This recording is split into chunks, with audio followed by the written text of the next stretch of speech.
పురుషలింగం లేకపోతే స్త్రీలింగం. అయితే కాంగ్రెస్ ఉందని చెప్పి లేకపోతే టీఆర్ఎస్ ఉందని చెప్పు. అంతేగాని అటు కాకుండా ఇటు కాకుండా 7 ఉండాలో గానే ఉన్నాయంటే నిన్ను ఏమనుకోవాలో అదే అనుకుంటుంది.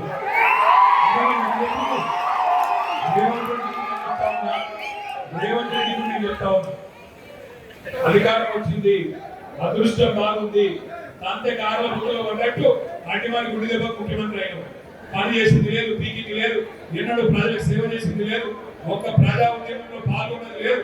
ఏదో లక్కీ డ్రాలో లక్కీ లాటరీ కలిగినట్టు కలిగింది, వచ్చి కూర్చున్నావు, మాకేం బాధ లేదు.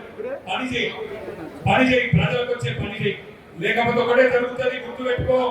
బై ఎలక్షన్స్ వస్తున్నాయి, అప్పుడు బై ఎలక్షన్స్ వస్తే కాంగ్రెస్ కు బై ఎలక్షన్ అయితే తప్ప ఈ బై ఎలక్షన్ కానే కాదు. బై చెప్పే ఎలక్షన్ అయితే కాంగ్రెస్ కు టాటా బై చెప్పి చాలు మీ దరిద్రం అని చెప్పి నిలబొట్టే రోజులు దగ్గరలో ఉన్నాయి. మీ అందరికీ నేను ఒకటే కొడతాను.